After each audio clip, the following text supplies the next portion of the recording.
इसीलिए मुझे गांव आना पसंद नहीं है। गांव आते आते सारे नेटवर्क चले जाते हैं। रानी अपने आंगन में घूम रही थी और मोबाइल की नेटवर्क पकड़ा रही थी।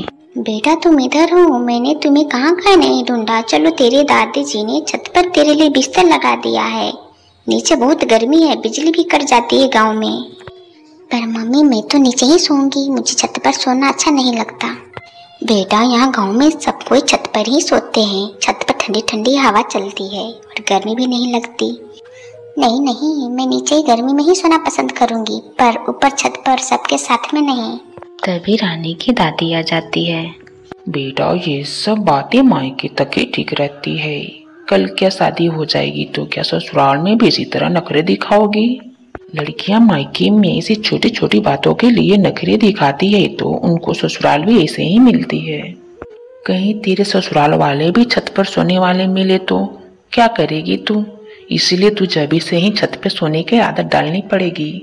दादी जी गांव के लोग छत में सोते हैं, शहर की नहीं। मैं शादी शहर में करूंगी, गांव में नहीं, जहाँ लोग कमरे में सोते हैं, छत पर नहीं।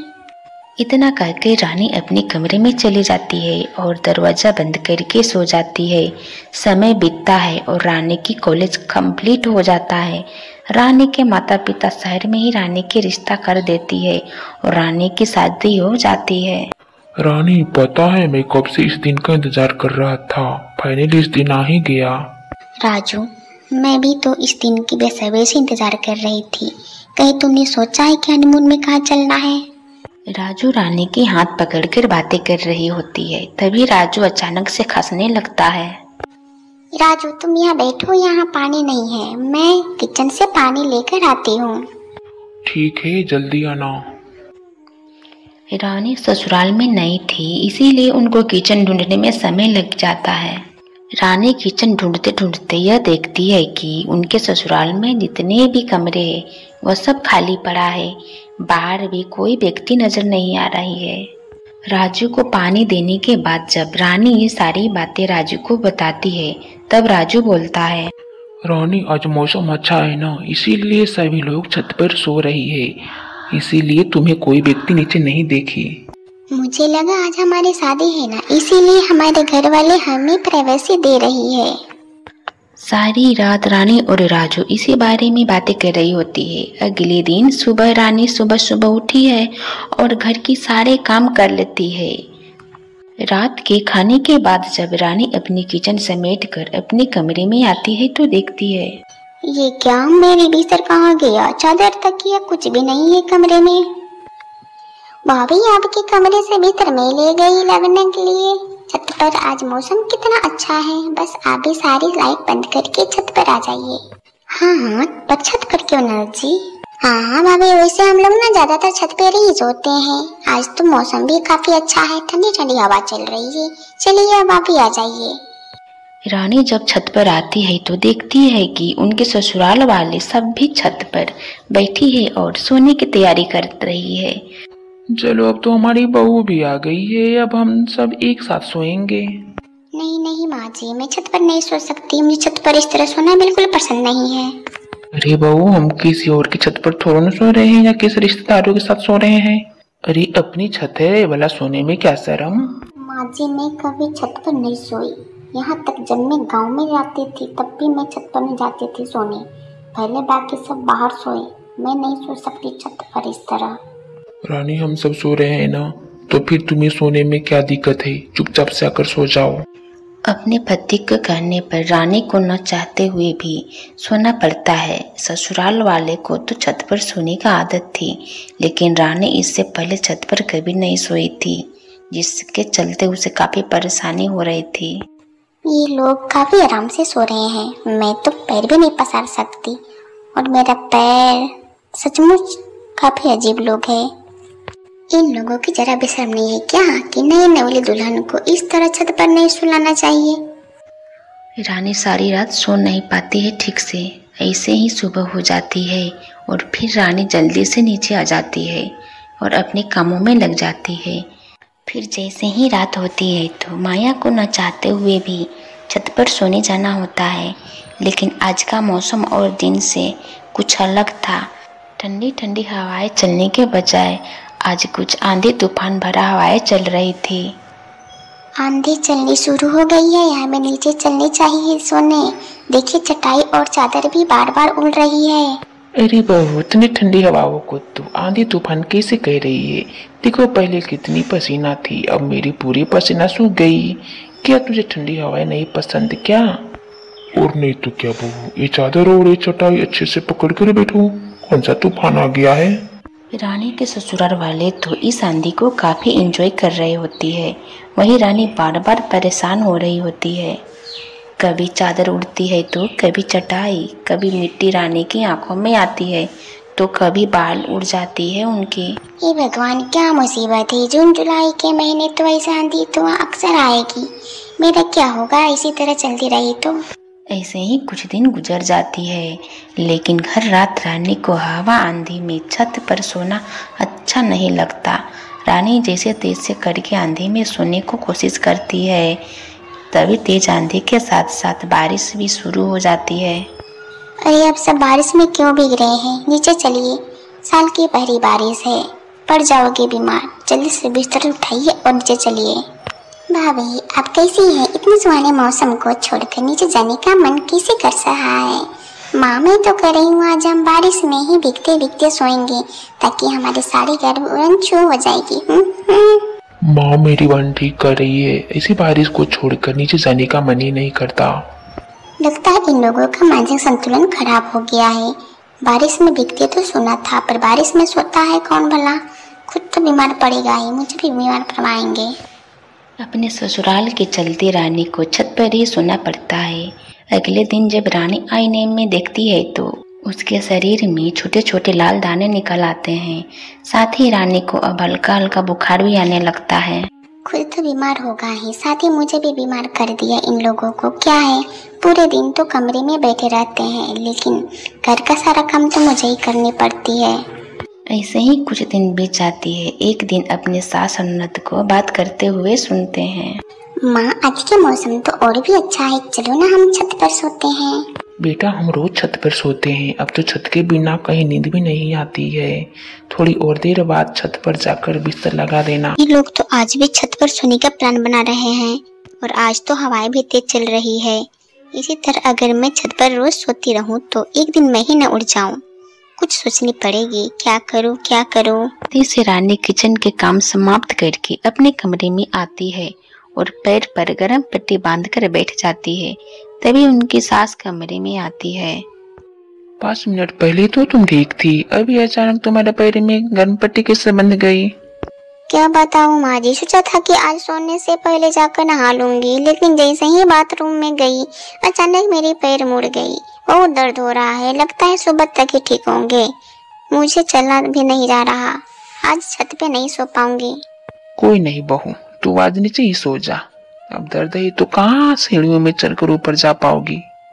इतना कहकर रानी के कमरे से चली जाती है। रानी तो खुशी से कूदने लगती है, तभी अचानक उनकी सास फिर से वापस आ जाती है।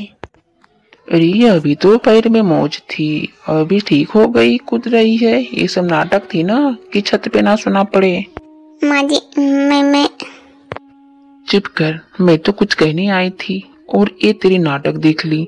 बहू तू इतनी ड्रामेबाज निकलेगी मैंने नहीं सोची थी। अब जल्दी से बिस्तर उठा और छत पर चल, सारी लाइटें अच्छे से बंद करके आना ऊपर। बेचारी रानी मन ही मन बिस्तर उठाती है और छत की ओर चल देती है और छत पर सो जाती है। लेकिन तभी आसमान में बिजली कड़कने लगती है। माया उठ जाती है। ये भगवान, इतनी तेज तेज बिजली गरज रही है, कहीं बिजली गिर गई तो अब तो कुछ न कुछ जुगाड़ लगाना ही पड़ेगा। अगले दिन ये देखिए जी, मैंने इस महीने कितने बिजली का बिल बचत की है। वहीं तो हर महीने 10,000 के बिजली का बिल आते थे, अब देखिए मुश्किल से 1-2 हजार बिजली के बिल आते हैं। मैं तो सोचती हूँ कि इस बिजली का बिल के पैसे से जमीन खरीद लूँ और वहाँ पर एक घर बनाऊं और फिर किराए पर दे दूं, वहाँ से पैसे आते रहेंगे। क्या बात है, क्या बात है, तुम जैसे जैसे बूढ़ी होती जा रही हो इस वजह से समझदार भी होती जा रही हो। और नहीं तो क्या, मैं पागल थोड़ी ही हूँ बिना वजह के सबको छत पर सुलाऊं। रानी यह सब बातें सुन रही होती है। उसको तो विश्वास ही नहीं हो रही थी कि बिजली के पैसे बचाने के लिए ये लोग छत पर सोते हैं। अच्छा तो ये बात है, तभी तो मैं समझी मेरे ससुराल में एक भी एसी कूलर नहीं है। अब तो कुछ न कुछ इन लोगों को करनी पड़ेगी, वरना ये लोग तो अपने हरकतों से बाज नहीं आएगी। रात के समय होती है। रानी की ननद अपने बगल में फोन रखकर सो जाती है। सबके सोते ही रानी अपनी ननद के फोन उठाती है और नीचे आ जाती है। माफ करना मेरी ननद जी, लेकिन जब तक ये नहीं करूंगी तो तुम लोगों की आदत सुधरने वाली कहाँ है। रानी फोन को स्विच ऑफ कर देती है और छुपा देती है। अगले दिन रानी की ननद जब उठती है तो उसका फोन नहीं मिलता है, जिससे रानी की ननद परेशान हो जाती है और इधर उधर अपना फोन ढूंढने लगती है। आखिरकार मेरा फोन कहाँ चला गया? कहीं किसी चोर ने मेरा फोन तो चुरा नहीं लिया? बेटा अच्छे से ढूंढ, कहीं तूने इधर उधर तो नहीं रखा। अरे माँ, आप किससे बातें कर रही हो? आप ये एक नंबर को बेवकूफ है, ये चौथा फोन है जो इसने खोया है। तो चुप कर, तूने दिलाया था वो फोन जो तुझे चिल्ला रहा है। एक मेरा फोन खो गया, ये नहीं कि जाकर मेरा फोन ढूंढे। घर पर भी जाकर ढूंढ लिया, फिर भी नहीं मिला। आखिर कहाँ गया मेरा फोन? अपने ननद को इस तरह परेशान देखकर रानी को बहुत बुरा लगता है। आखिर यह कदम घर के सभी परिवार वालों के लिए उठाई थी। ऐसे ही 2 दिन बाद जब छत पर सो रहे होते हैं तो रानी अपने ससुर और पति का फोन छत पर लाकर रख देती है, जिससे रात बारिश होने पर फोन खराब हो जाते हैं। अरे जब से आंचल का फोन छत से गायब हुआ था तब से मैं अपना फोन नीचे रख कर ही आता था, तो ये मेरा फोन छत पर कैसे आया? जहाँ तक मुझे याद है मैं तो फोन लेकर नहीं आया था। लेकर तो मैं भी नहीं आया था पापा, पर लेकर आया हूँ और याद नहीं हो। अब क्या ही करे। जब तक नुकसान नहीं होंगे तब तक आप लोग का अकल ठिकाने कहाँ आएंगे। ये आंधी तूफान में सोना हमारे लिए कितना खतरनाक साबित होता है। चंद पैसों बचाने के लिए अपनी जिंदगी के साथ खिलवाड़ कर रहे हैं। अगले दिन सब छत पर सो रहे होते हैं तो रानी फिर आकर घर का सारा सामान और कपड़ा बिखेर देता है। सुबह होने पर सब देखकर हैरान हो जाते हैं। अरे माँ, ये कैसा चोर है? खाली कपड़े बिखर रहे हैं, सामान नहीं लेकर गए हैं। शायद आज तहकीकात करने आया हो, कल शाम आकर चुरा कर ले जाए। हम लोगों को छत पर सोने से नीचे का सारा सामान चोर उठा कर ले जाए। इतना कहकर रानी वहां से चली जाती है और रानी के सास ससुर कमरे में बैठकर बातचीत करने लगती है। सुनिए जी, ऐसा करते हैं, आज से हम लोग छत पे नहीं कमरे में सोते हैं। पहले मेरी बेटी का फोन आंधी तूफान उड़ा के ले गई, फिर बारिश में आप लोगों का फोन गीला हो गई। कम से कम 50,000 का नुकसान हुआ। अब चोर हमारे घर में घुस आए। ओहो, तो भगवान को कृपा कि चोर कुछ चुरा कर नहीं ले गए। अगर कल को चोरी हो जाए तो क्या करेंगे हम लोग? हम छत पर नहीं सोएंगे, चंद पैसों के बचाने के चक्कर में लाखों का नुकसान छोड़े ना होने देंगे। उसी रात जब रानी छत पर बिस्तर लगाने के लिए जा रही होती है तब उनकी सास पीछे से आवाज देती है, बहू, कोई जरूरत नहीं है छत पर बिस्तर लगाने की। अब से हम लोग छत पर नहीं नीचे सोएंगे। पर क्यों मम्मी जी, आपको तो छत पर ही सोना अच्छा लगता था ना, और फिर बिजली का बिल की भी बचत होती थी। हम पागल थोड़ा ना ही है कि चंद पैसों के लिए छत पर सोएंगे और नीचे से चोरी करवा लेंगे। हम नीचे सोएंगे। अगर घर में एसी कूलर लगवाना होगा तो वो भी लगवा लेंगे। रानी अपनी सास के पास चुप रहती है, लेकिन अपने कमरे में आकर काफी खुश होती है। रानी के ससुराल वाले अब छत पर नहीं नीचे सोते हैं और रानी भी नीचे सुकून की नींद सोती है।